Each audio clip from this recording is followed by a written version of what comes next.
В эфире программа «Актуальное интервью», в студии Дарья Короленкова. Здравствуйте. Накануне Национального дня донора в России в республике проходит неделя популяризации донорства крови и костного мозга. О мероприятиях недели и о работе республиканской станции переливания крови мы сегодня поговорим. Гости в нашей студии Алена Филиппова, заведующая отделением комплектования донорских кадров станции переливания крови республики. Алена Алексеевна, здравствуйте. Здравствуйте. Давайте начнем с того, что вот вообще какие мероприятия у нас проходят в течение этой недели. Популяризация донорства крови и костного мозга в республике. Что вот по этим направлениям? Традиционно перед 20 апреля, перед Днем донора, у нас приходят коллективы. Коллективы учреждений республики, города Якутска, которые вот своими кроводачами пополняют банк крови наш.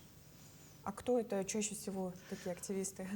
Чаще всего это службы МЧС, службы МВД, республиканские больницы, сотрудники приходят, студенты высших учебных заведений, средних учебных заведений республики. А вот насколько эффективны такие акции по сдаче крови населением? Да, конечно, они эффективны, потому что это очень пополняет наш банк крови и тем самым как бы оказывают трансфузиологическую поддержку больниц республики, не только города Якутска, всей республики. Ну, наверное, не только в дни акции, Да. но и помимо этого, да, обязательно? Да, помимо этого тоже приходят обязательно. Вот сколько у нас доноров в республике и в городе Якутске? В республике у нас около 10 тысяч доноров, да, а в Якутске более 6 тысяч доноров. Если вот сравнивать с прошлыми годами, это увеличение? Да, у нас каждый год увеличивается количество доноров за счет молодежи. Да, очень много студентов приходят сдавать кровь. Ну и коллективно, наверное, да? И коллективно, и сами, индивидуально. Алена Алексеевна, давайте немножко поговорим о этапах, да? Как проходят этапы именно кровь донора, да, вот какие прежде, чтобы сдать, и прежде чем он дойдет до пациента? Ну, в первую очередь, когда донор к нам приходит, он приходит через регистратуру. Там его регистрируют в нашей системе НАИСТ, вводят туда паспортные данные. Паспорт мы требуем обязательно, оригинал паспорта. Также они заводят туда СНИЛС в нашу систему. Дальше уже донор идет, сдает общий анализ крови, с пальца у него проверяют гемоглобин. А дальше уже идет к врачу-трансфузиологу. Врач-трансфузиолог, проводя осмотр, решает, годен донор к кроводаче или не годен. Да, после этого донор уже идет с направлением нашим на 4-й этаж непосредственно сдавать кровь в отделение заготовки крови. Я знаю, что у них разное время, да, если костный мозг чуть подольше, наверное. Сколько там разница? Нет.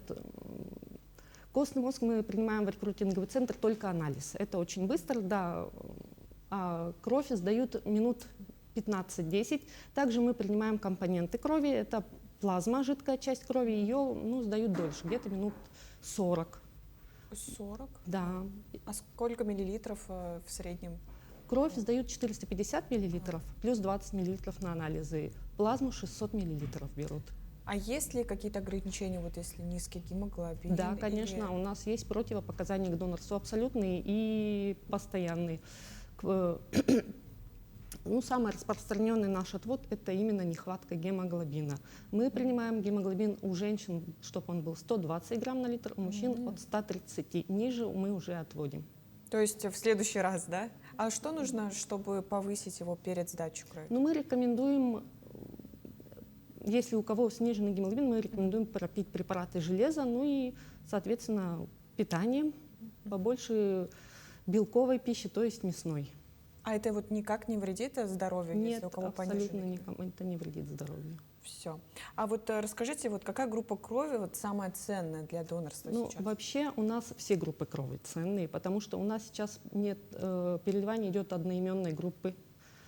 Да, универсальным донором считается первая группа крови, резус отрицательный, но ее переливают только по экстренным показаниям. В основном одноименную группу крови переливают.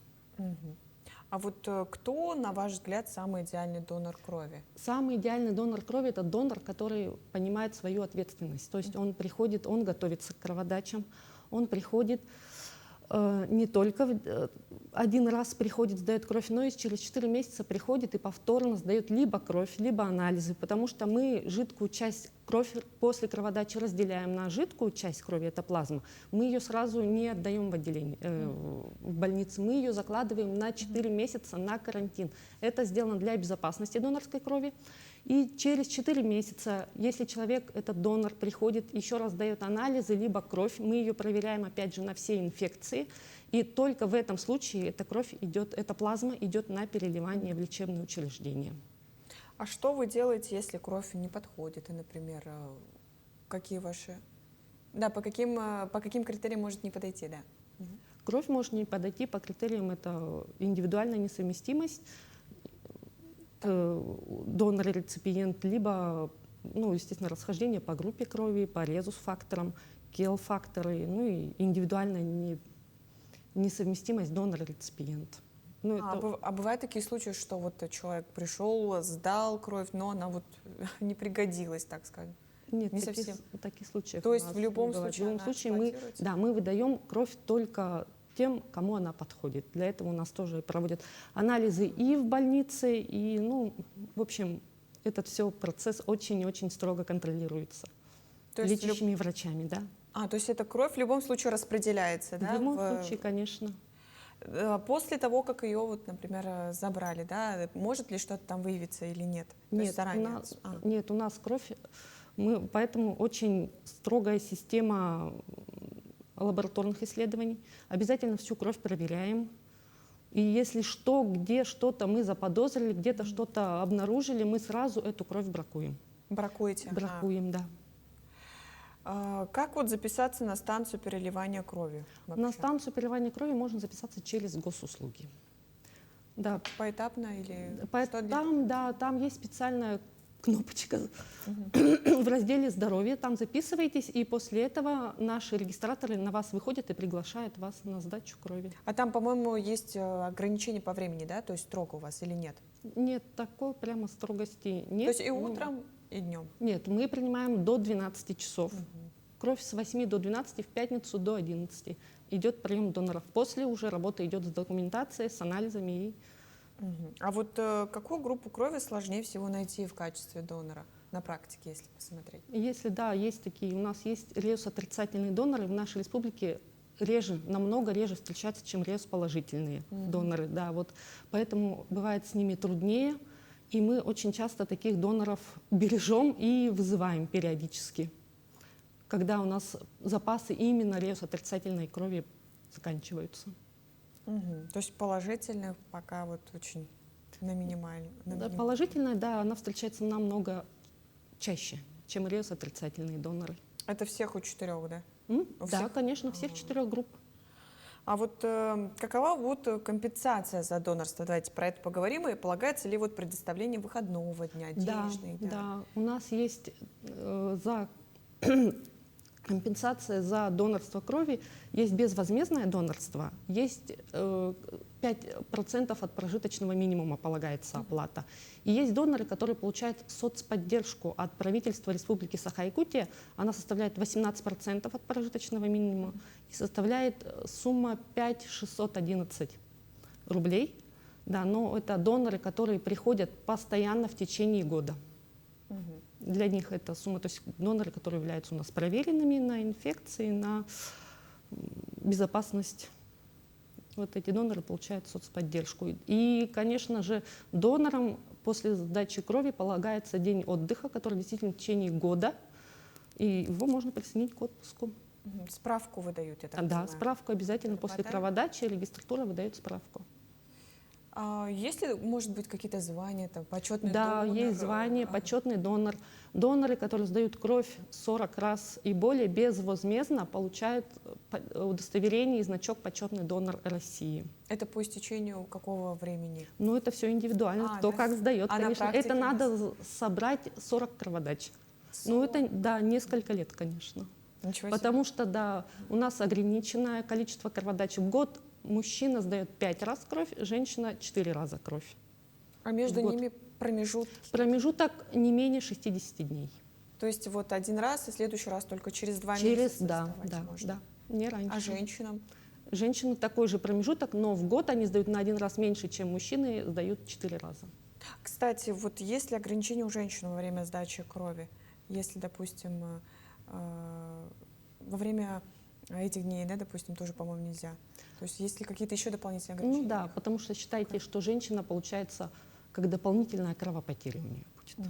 То есть кроме гемоглобина в основном нет ограничений, так, если подумать. Ну нет, но есть, например, донор должен быть абсолютно здоров. То есть если чувствуете себя плохо, если какие-то воспалительные процессы, там насморк банальный, то, конечно, в это время лучше не сдавать кровь. Ну, если вообще чувствуете какую-то Да, вялость, наверное, да, лучше. какой-то этот дискомфорт. Как вот создаются базы запасов крови в республике у нас? Да, базы создаются после того, как вот донор сдал кровь, ее проверили на инфекции, кровь спускается в экспедицию. Это такое отделение, где именно кровь хранится в температурном режиме, в котором, ну, плюс 4, плюс 6 градусов, в специальных холодильниках. И если заявки приходят с больниц, с районов, по этим заявкам мы отправляем определенное количество крови, кому сколько надо. Расскажите, в каком вообще направлении развивается сейчас донорство у нас в республике, и что будет в будущем у нас? Ну, донорство у нас развивается в том плане, что сейчас очень много стало операций. Операции стали более технологически сложные. Естественно, больше требуется крови переливать таким пациентам. И, соответственно, с увеличением необходимости в крови развивается и донорство крови, развивается служба крови республики. То есть вот увеличивается поддержка доноров, увеличиваются акции, увеличивается пропаганда донорства крови. И это не только не только в республике, по всей России. Алена Алексеевна, спасибо сегодня, что к нам пришли, рассказали подробную информацию. Действительно было интересно. Я думаю, многие телезрители возьмут на заметку и все-таки прислушаются, чтобы, так сказать, добровольчество, добровольно прийти и сдать кровь. Спасибо. Спасибо. Это была программа «Актуальное интервью». До встречи в эфире.